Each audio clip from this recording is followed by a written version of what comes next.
दोस्तों नमस्कार। एक बार फिर से मेरे YouTube चैनल पर आपका स्वागत है। आशा करता हूं कि आप सभी लोग बढ़िया होंगे। तो आज की क्लास में हम क्या पढ़ने वाले हैं? आज की क्लास में हम पढ़ने वाले हैं राष्ट्रीय की आय की अवधारणाएं एवं माप, concepts and measurement of national income. तो आज की क्लास हमारी बहुत ही ज़बरदस्त होने वाली है। राष्ट्रीय आय की अवधारणाओं और माप से संबंधित आपके सारे डाउट इसी क्लास में क्लियर हो जाएंगे। तो ये जो हमारा टॉपिक है इसमें हम क्या पढ़ने वाले हैं? इसमें हम पढ़ने वाले हैं GDP, GNP, NNP, national income, घरेलू आय, निजी आय, व्यक्तिगत आय, व्यक्ति प्रयोज्य आय, इन सब के बारे में पढ़ने वाले हैं। और मैं बता देता हूँ कि हमारी ये जो क्लास है ये इकोनॉमिक्स से रिलेटेड किसी भी कंपटीशन एग्जाम के लिए बहुत ही ज़्यादा इंपॉर्टेंट है, क्योंकि यहाँ से क्वेश्चन बनते हैं। और मुख्य रूप से यूजीसी नेट इकोनॉमिक्स और आरपीएससी फर्स्ट ग्रेड इकोनॉमिक्स के लिए सबसे ज़्यादा इम्पोर्टेंट है अभी के लिए। तो हम सीधा अपनी क्लास शुरुआत करते हैं क्लास की। ये सकल घरेलू उत्पाद, ग्रोस डोमेस्टिक प्रोडक्ट। तो सकल घरेलू उत्पाद क्या होता है? तो देखिए इसमें क्या होता है, एक वर्ष में एक देश की सीमा के भीतर उत्पादित अंतिम वस्तुओं और सेवाओं के कुल बाजार मूल्यों का योग सकल घरेलू उत्पाद कहलाता है। और सकल घरेलू उत्पाद कौन सा आता है? ये जीडीपी मार्केट की प्राइस यानी बाजार कीमतों पर सकल घरेलू उत्पाद कहलाता है। तो देखिए इसमें क्या होता है, एक वर्ष की अवधि होती है, यानी एक निश्चित समय अवधि होती है, निश्चित समय अवधि होती है। और इसमें क्या होता है, एक देश की सीमा के भीतर, यानी एक देश की सीमा के भीतर ही उत्पादन होना चाहिए। देश की सीमा के बाहर जो भी उत्पादन होता है उसका इससे कोई भी लेना देना नहीं। और इसमें कौन सी वस्तुएं ली जाती है? अंतिम वस्तुएं और सेवाएं ली जाती है, यानी ऐसी वस्तुएं और सेवाएं ली जाती है जिनका सीधा उपभोक्ताओं द्वारा उपभोग किया जाता है, उन्हें अंतिम वस्तुएं कहा जाता है। और आगे क्या है, बाजार मूल्य पर गणना की जाती है। और ये इसकी विशेषता है, इसकी परिभाषा से ही निकलती है। तो देखिए जीडीपी मार्केट प्राइस की क्या विशेषता है? केवल एक देश की सीमा में ही उत्पादन होता है, भले ही साधन देश के हो या विदेशी। यानी जैसे ये हमारा देश है भारत, ये हमारा देश है इंडिया, तो इस देश की सीमा के भीतर उत्पादन होना चाहिए, भले ही उत्पादन करने वाले भारतीय हो या कोई विदेशी हो। दूसरा है, देश के साधन विदेशों में उत्पादन करे उसे शामिल नहीं किया जाता है। जब कोई भारतीय विदेश जाकर, जैसे यूएसए गया, यूएसए यूएसए जाकर यहाँ पर कोई भी कमाई करता है तो उसको इसमें शामिल नहीं किया जाता है।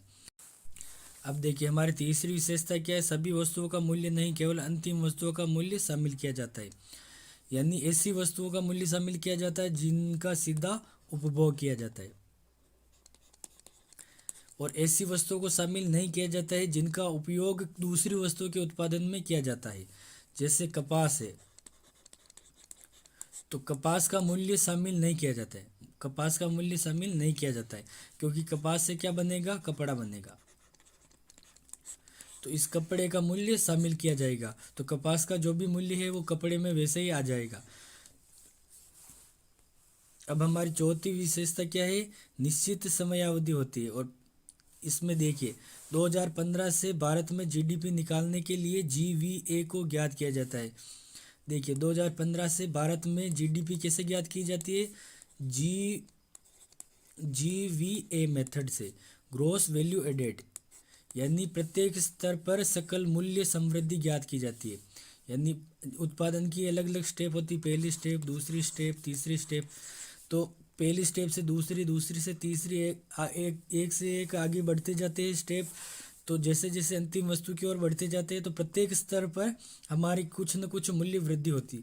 तो प्रत्येक स्तर पर हम क्या करते हैं? केवल मूल्य वृद्धि का ही योग करते हैं, तो उसे कहते हैं ग्रोस वैल्यू एडेड। तो इस मेथड से 2015 से भारत में जीडीपी निकाली जाती है।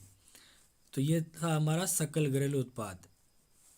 अब देखिए बाजार कीमतों पर सकल राष्ट्रीय उत्पाद, बाजार कीमतों पर सकल राष्ट्रीय उत्पाद क्या होता है? जीएनपी मार्केट प्राइस, यानी देश के साधनों द्वारा बाजार कीमतों पर कुल उत्पादन, बाजार कीमतों पर कुल उत्पादन, और एक वर्ष की अवधि में, वो भी क्या है? एक वर्ष की अवधि में। तो एक वर्ष की अवधि में देश के उत्पादन के साधनों द्वारा बाजार कीमतों पर कुल उत्पादन। अब देखिए इसमें क्या होता है, जीएनपी मार्केट प्राइस। ये क्या होता है कि इसमें जैसे हमारी जीडीपी, मार्केट प्राइस ये होती है, इसमें क्या जोड़ दिया, NIFA। NIFA क्या है, नेट इनकम फ्रॉम अब्रोड, यानी विदेशों से प्राप्त शुद्ध साधन आय। NIFA क्या है, विदेशों से प्राप्त शुद्ध साधन आय होती है। और ये कैसे ज्ञात किया जाता है, NIFA, जैसे हमारा ये देश है इंडिया और ये है USA। तो हमें क्या है, इंडिया के लिए निकालना है GNP मार्केट प्राइस। तो जो भारत के लोग USA में, जो भारत के जो लोग हैं USA में काम कर रहे हैं, USA में काम कर रहे हैं, तो उनकी जो आय होती है उसमें से क्या घटाएंगे, जो विदेशी लोग भारत में काम कर रहे हैं उनकी आय घटा दी जाती है। यानी जो बाहर लोग भारत के काम कर रहे हैं उनकी आय को जोड़ दिया जाता है और उसमें क्या घटाया जाता है, जो इंडिया में बाहर के लोग काम कर रहे हैं। तो इससे क्या आएगा, हमारा GNP मार्केट प्राइस आ जाएगा। तो देखिए, देश के साधनों द्वारा विदेशों में उत्पादन, यानी भारत के जो भी साधन हैं वो बाहर काम कर रहे हैं तो उनकी आय, और इसमें क्या घटाया जाता है, विदेशी साधनों द्वारा घरेलू देश में आय। तो ये होता है हमारा NIFA, यानी नेट इनकम फ्रॉम अब्रोड। तो ये है हमारा GNP मार्केट प्राइस का सूत्र। अब हम पढ़ते हैं साधन लागत पर राष्ट्रीय उत्पाद, GNP फैक्टर कॉस्ट। तो इससे पहले मैं कुछ आपको इम्पोर्टेंट चीज़ बता देता हूँ जो आपको ये सारी चीज़ें समझने में हेल्प करेगी। जैसे हमें क्या क्या करना है, ग्रोस से क्या करना है, नेट निकालना है, यानी सकल से क्या निकालना है, शुद्ध। तो इसमें क्या करना होगा, हमें मूल्य ह्रास घटाना है। इसमें क्या करना है, मूल्य ह्रास को माइनस करना है। कहीं पर भी हमें ग्रोस यानी सकल से क्या निकालना है, शुद्ध निकालना है, तो हमें मूल्य ह्रास माइनस करना है। ये तो हमारी पहली चीज़ होगी। दूसरी चीज़ क्या है कि हमारे जो मार्केट प्राइस है, जहाँ पर मार्केट प्राइस दिया हुआ है वहाँ से हमें कहाँ जाना है, फैक्टर कॉस्ट। कहाँ जाना है, फैक्टर कॉस्ट। तो इसमें क्या करना है, माइनस क्या करना है, अप्रत्यक्ष कर, और प्लस क्या करना है, सब्सिडी।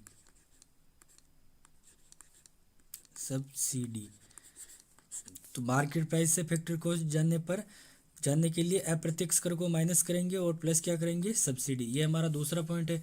और तीसरा पॉइंट क्या है, जो डोमेस्टिक होता है यानी घरेलू, वहां से कहा जाना है नेशनल।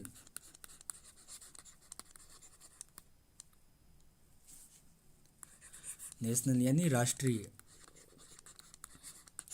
तो जैसे घरेलू से हमें क्या जाना है, राष्ट्रीय पर। तो इसमें क्या करना है, हमें NIFA ये हमें जोड़ना है, घरेलू से राष्ट्रीय पर जाना है। तो ये तीनों पॉइंट याद रखना इम्पोर्टेंट है। यहाँ ये मतलब ये समझ लिया आपने तो ये सारी अवधारणाएं समझने में आपको काफ़ी सरलता होगी।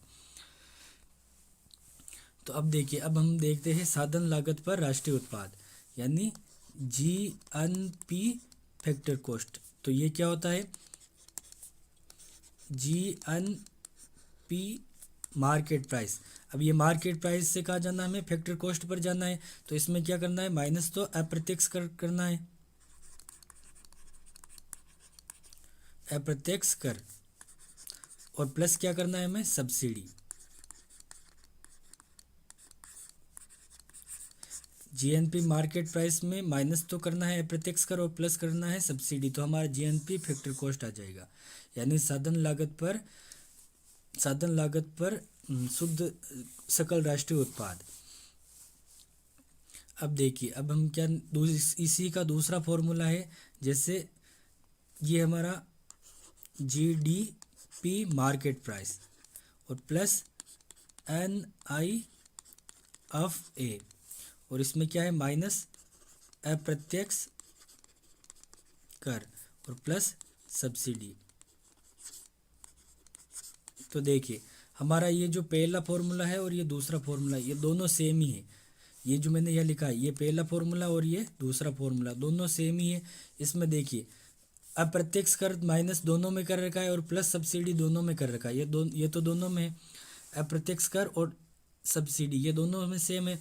हमारा GNP जीएनपी मार्केट प्राइस है, ये किसके बराबर होता है? जीडीपी मार्केट प्राइस प्लस एनआईएफए के बराबर होता है, जो हमने पिछली स्लाइड में ही पढ़ा है। देखिए ये है कि जीएनपी मार्केट प्राइस किसके बराबर होता है? जीडीपी मार्केट प्राइस प्लस एनआईएफए के बराबर होता है। तो इसी को मैंने वहाँ पर कर लिया है। तो ये हमारा दूसरा फॉर्मूला है। अब हम पढ़ते हैं बाजार कीमत पर शुद्ध राष्ट्रीय उत्पाद यानी एनएनपी फैक्टर कॉस्ट। बाजार कीमत पर शुद्ध राष्ट्रीय उत्पाद NNP market price, NNP market price, ये हमें याद करना है। तो देखिए एनएनपी मार्केट प्राइस किसके बराबर होता है? GNP market price. ये देखिए, और इसमें से क्या करना है? मूल्यह्रास घटाना है। तो हमें क्या, ये देखिए जो ग्रोस है, ग्रोस से हमें कहाँ जाना है? नेट पर जाना है। ग्रोस से हमें कहाँ जाना है? नेट पर। तो क्या करना होगा? हमें मूल्यह्रास को घटाना होगा, तो हमारा सकल से शुद्ध आ जाएगा। तो हमारा ये तो पहला फॉर्मूला हो गया। अब पहले से ही हमारा क्या निकला? दूसरा फॉर्मूला। पहले फॉर्मूले से ही हमारा दूसरा निकला। अब देखिए यहाँ पर जो हमारा जीडीपी मार्केट प्राइस प्लस एनआईएफए, ये किसके बराबर होगा? जीएनपी मार्केट प्राइस के बराबर होगा। जीएनपी मार्केट प्राइस क्या होता है?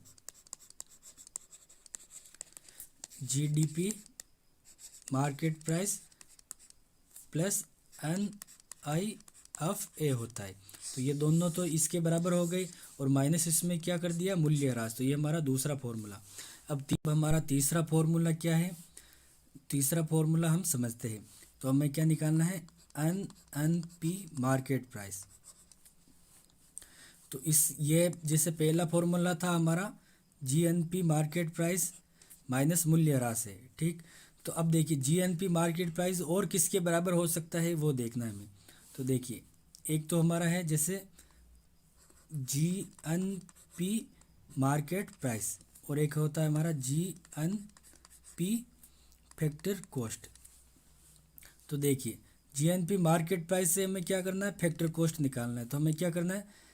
माइनस तो अप्रत्यक्ष कर करना है, और प्लस क्या करना है? सब्सिडी करनी है। माइनस अप्रत्यक्ष कर, जीएनपी मार्केट प्राइस से फैक्टर कॉस्ट जानने के लिए अप्रत्यक्ष कर माइनस करना है, और सब्सिडी को हमें जोड़ना है। और हमें फैक्टर कॉस्ट से कहाँ जाना है? मार्केट प्राइस पर। फैक्टर कॉस्ट से मार्केट प्राइस पर जाना है। तो इसमें क्या करना होगा? अप्रत्यक्ष कर तो हमें जोड़ना होगा, अप्रत्यक्ष कर हमें जोड़ना होगा, और माइनस क्या करनी होगी? सब्सिडी करनी होगी। तो इस सूत्र में हमें क्या करना है? इस सूत्र में हमें फैक्टर कॉस्ट से कहाँ जाना है? मार्केट प्राइस पर। ये जो हमारा फैक्टर कॉस्ट वाला सूत्र है, इससे कहाँ पर जाना है हमें? मार्केट प्राइस पर। तो देखिए ये हमारा जीएनपी फैक्टर कॉस्ट है, तो इससे हम कहाँ जाएंगे? GNP market price. कहाँ जाएंगे? GNP market price. तो इसमें क्या होगा? जी फैक्टर कॉस्ट से मार्केट प्राइस पर जाने के लिए अप्रत्यक्ष कर जोड़ना होगा और माइनस सब्सिडी करनी होगी। तो ये किसके बराबर होगा? GNP market price. तो ये तीनों मिलाकर, ये जो हमारे हैं ये तीनों मिलाकर किसके बराबर होता है? जीएनपी मार्केट प्राइस के।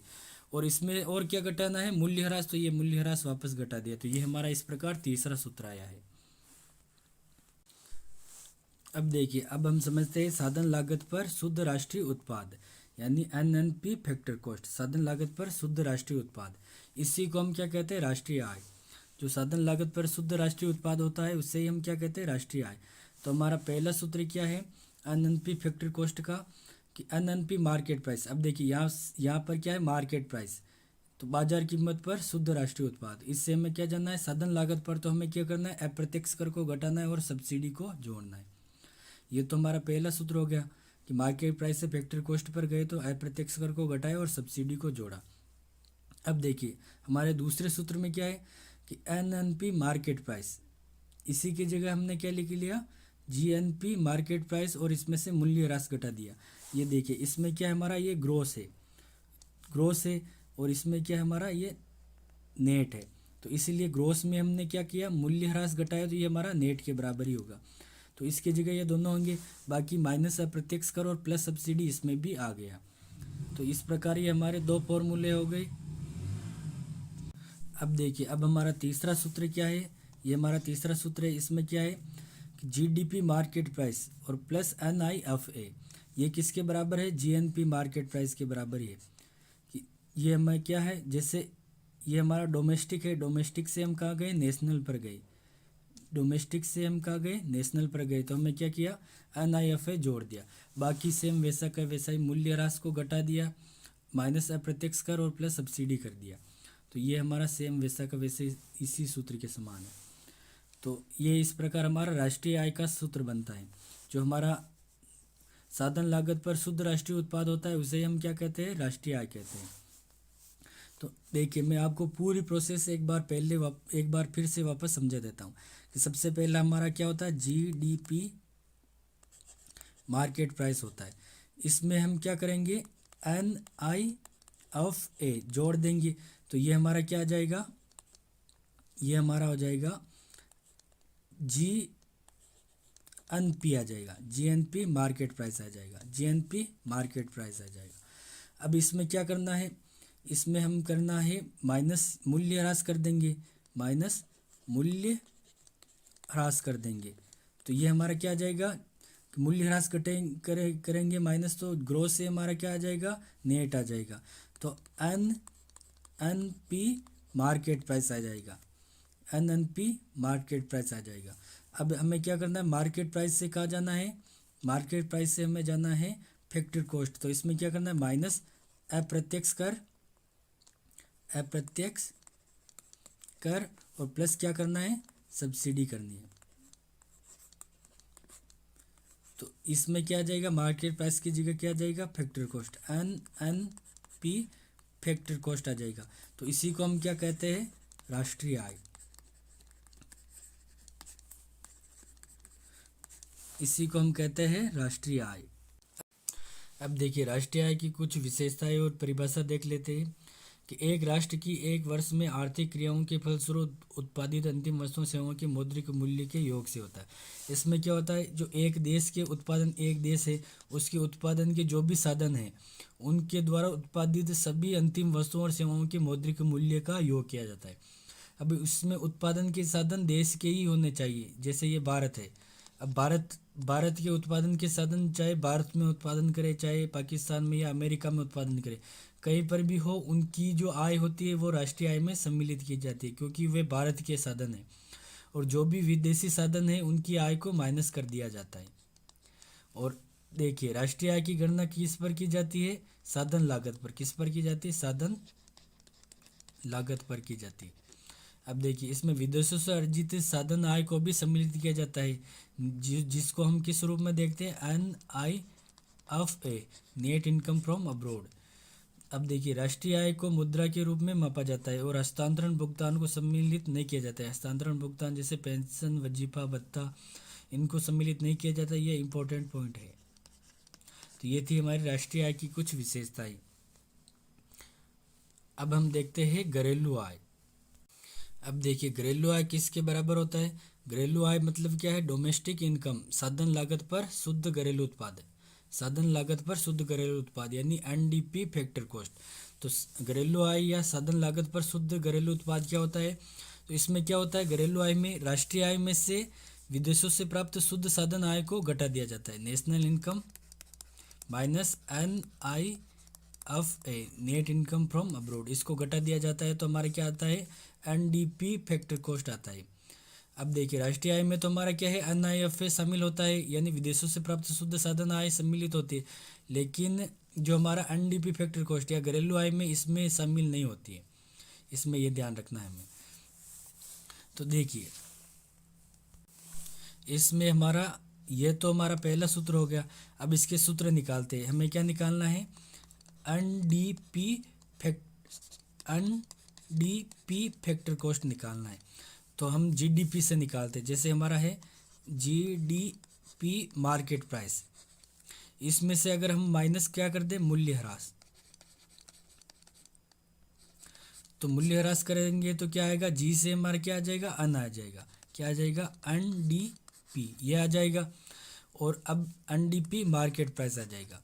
और अब इसमें हमें क्या करना है, हमें निकालना है, जैसे अन तो हमारा आ गया है, NDP तो हमारा आ गया। अब हमें क्या करना है, मार्केट प्राइस से फैक्टर कॉस्ट पर जाना है। तो मार्केट प्राइस से फैक्टर कॉस्ट पर जाने के लिए क्या करना चाहिए, माइनस तो अप्रत्यक्ष कर करना है कर, और प्लस क्या करनी है, सब्सिडी। तो हमारा क्या आ जाएगा NDP, ये मार्केट प्राइस से कहा जाएगा फैक्टर कॉस्ट पर। तो ये हमारा सूत्र बन गया है। देखिए मैं एक बार आपको वापस बता देता हूँ। जैसे हमारा GDP मार्केट प्राइस है, इसमें से हमने क्या किया, मूल्य ह्रास घटाया, तो क्या आएगा NDP मार्केट प्राइस आ जाएगा। ग्रोस से हमारा क्या आ जाएगा, ग्रोस से हमारा आ जाएगा नेट। तो ये किस पर है, मार्केट प्राइस पर। हमें क्या करना है, NDP फैक्टर कॉस्ट ज्ञात करना है। तो फैक्टर कॉस्ट के लिए हमें क्या करना है, माइनस तो अप्रत्यक्ष कर करना है और प्लस में क्या करना है, सब्सिडी। तो ये हमारा NDP फैक्टर कॉस्ट आ जाएगा। तो NDP फैक्टर कॉस्ट का सूत्र क्या हो गया, GDP मार्केट प्राइस माइनस मूल्य ह्रास माइनस अप्रत्यक्ष कर प्लस सब्सिडी हो गया, जो कि हमारा ये सूत्र हो गया। अब हम किससे निकालते हैं, अब हम निकालते हैं GNP market price. GNP market price से हमें क्या निकालना है, NDP फैक्टर कॉस्ट निकालना है। अब देखिए GNP मार्केट प्राइस है, अब ये देखिए इसमें तो क्या है D यानी डोमेस्टिक है, और इसमें हमारा क्या है N यानी नेशनल। अब हम क्या क्या करना है, नेशनल से हमें कहाँ पर जाना है, डोमेस्टिक पर। तो इसमें क्या करना होगा हमें, इसमें हमें करना होगा -NI/A, क्योंकि इसमें तो हमारा विदेशों से प्राप्त शुद्ध साधन आय सम्मिलित होती है, जबकि इसमें हमारी सम्मिलित नहीं होती, तो इसको हम घटा लेंगे। तो जैसे GNP मार्केट प्राइस में से NIFA घटा दिया, तो ये हमारा किसके बराबर आ जाएगा, GDP मार्केट प्राइस आ जाएगा। अब देखिए GDP मार्केट प्राइस आ जाएगा, तो GDP मार्केट प्राइस से कैसे निकालेंगे, तो आगे वाले तो सारे हमारे ये आ जाएंगे, माइनस मूल्य ह्रास करेंगे, माइनस अप्रत्यक्ष कर और प्लस सब्सिडी करेंगे। तो देखिए ये हमारा सूत्र बन गया है कि हमारा GDP मार्केट प्राइस की जगह हमने क्या लिख दिया, GNP मार्केट प्राइस माइनस मूल्य ह्रास लिख दिया और माइनस NIFA लिख दिया, और आगे क्या है, माइनस मूल्य ह्रास माइनस अप्रत्यक्ष कर और प्लस सब्सिडी, सेम वैसे के वैसे आ गए। तो ये हमारा बन गया तीसरा सूत्र। पहला सूत्र तो ये हमारा ये था, दूसरा सूत्र ये है, दूसरा सूत्र हमारा ये है, और तीसरा सूत्र ये है। अब हमें चौथा सूत्र देखना है। अब हम देखते हैं GNP फैक्टर कॉस्ट से कैसे निकालते हैं। देखिए GNP फैक्टर कॉस्ट से निकालना है। तो देखिए हमारा ये GNP फैक्टर कॉस्ट है, तो अब देखिए यहाँ पर भी हमारा नेशनल है, तो नेशनल से हमें कहाँ पर जाना है, डोमेस्टिक पर जाना है। यानी यहाँ D का मतलब क्या होता है, डोमेस्टिक यानी घरेलू, और यहाँ पर नेशनल यानी राष्ट्रीय। अब राष्ट्रीय से हमें कहाँ जाना है, घरेलू पर जाना है, तो हमें क्या करना है, माइनस में करना होगा NIFA। तो ये हमारा क्या आ जाएगा, ये हमारा आ जाएगा GDP फैक्टर कॉस्ट आ जाएगा, GDP फैक्टर कॉस्ट आ जाएगा। अब ये हमारा क्या है, GDP, ये हमारा क्या है, ग्रोस है। हमें क्या करना है, NDP निकालना है फैक्टर कॉस्ट पर। तो ये हमारा ग्रोस से हमें क्या करना है, हमें नेट निकालना है। G से हमें क्या करना है, अन करना है। तो ग्रोस से नेट निकालने के लिए हमें क्या करना पड़ता है, माइनस मूल्य ह्रास करना पड़ता है, मूल्य ह्रास। तो हमारा ग्रोस से क्या हो जाएगा, नेट हो जाएगा, तो NDP फैक्टर कॉस्ट हो जाएगा। तो देखिए GNP से हमने कैसे निकालना, GNP से निकालने के लिए हमें क्या करना है, GNP फैक्टर कॉस्ट से निकालने के लिए हमें माइनस NIFA किया और माइनस मूल्य ह्रास किया। तो ये हमारा बना चौथा सूत्र, जो मैंने यहाँ पर लिखा है, ये हमारा चौथा सूत्र है जो लास्ट में लिखा है। तो इस प्रकार हमारे ये इसके तीनों सूत्र पूरे हुए। अब हम क्या पढ़ते हैं, निजी आय। निजी आय यानी पर्सनल इनकम। तो हमारी जो निजी आय होती है, इसकी गणना हम किससे निकालेंगे, राष्ट्रीय आय से निकालेंगे। तो पर्सनल इनकम क्या होगी, हमारी जो राष्ट्रीय आय होती है, नेशनल इनकम। नेशनल इनकम को हम क्या लिखेंगे, NNP फैक्टर कॉस्ट भी लिख सकते हैं। तो इसमें क्या करेंगे, अंतरण भुगतान जोड़ेंगे। क्या करेंगे, अंतरण भुगतान, क्योंकि ये निजी व्यक्तियों को मिलती है अंतरण भुगतान। अब देखिए राष्ट्रीय आय में जो है ना, हमारा अंतरण भुगतान शामिल नहीं होता, लेकिन निजी आय में सम्मिलित होता है, ये ध्यान रखना है। और इसमें क्या जोड़ना है, सार्वजनिक ऋण पर ब्याज। सार्वजनिक ऋणों पर ब्याज, यह भी हमारा राष्ट्रीय आय में सम्मिलित नहीं होता है, लेकिन इसमें निजी आय में सम्मिलित किया जाता है। और इसमें घटाना क्या है, सामाजिक सुरक्षा पर अंशदान, सामाजिक सुरक्षा पर अंशदान, यानी सामाजिक सुरक्षा के लिए जो निजी व्यक्ति सरकार को अंशदान देते हैं वो इसमें शामिल नहीं किया जाता है, क्योंकि वो घट जाता है, सरकार को मिलता है वह। तो अब देखिए और क्या घटाना है, सरकारी विभागों व उद्यमों को आय, उद्यमों से आय, सरकारी विभागों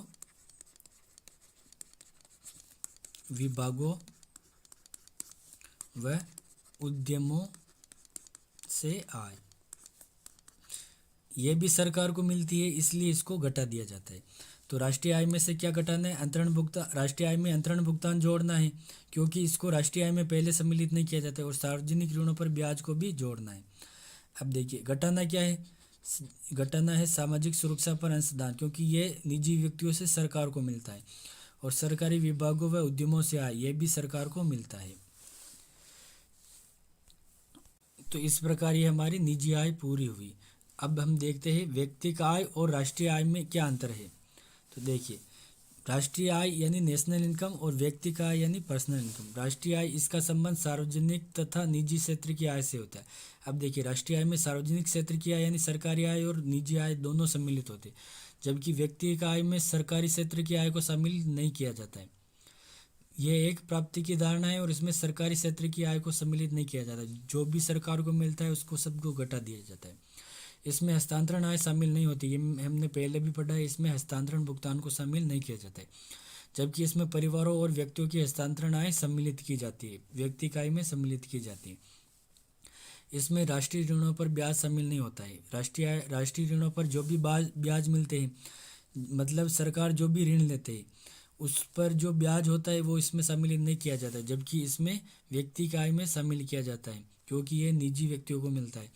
इसमें निगम कर तथा निगम बचतें शामिल होती है। इसमें निगम कर सम्मिलित होते हैं, क्योंकि ये किसको प्राप्त होते हैं, सरकार को मिलते हैं, इसलिए इसको निगम कर और निगम बचतें शामिल होती है। जबकि इसमें व्यक्तिगत आय में दोनों शामिल नहीं किए जाते।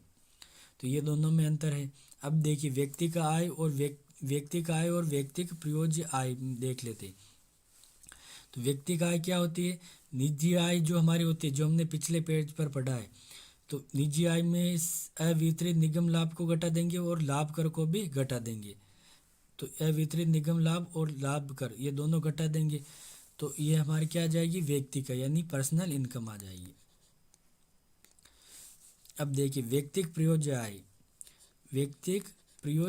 आय यानी ऐसी आय जो लोग खर्च कर सकते हैं। तो इसमें क्या करना है, जो हमारी व्यक्तिगत आय उसमें हमें क्या करना है, माइनस कर देना, हमें प्रत्यक्ष कर डायरेक्ट टैक्स घटा देंगे तो हमारी व्यक्तिगत प्रयोज्य आय आ जाएगी। तो इस प्रकार हमारी राष्ट्रीय आय की सभी अवधारणाएं पूरी हुई और आशा करता हूं कि क्लास आपको अच्छी लगी होगी। और आप वीडियो को चैनल करना सब्सक्राइब करना ना भूलें चैनल को,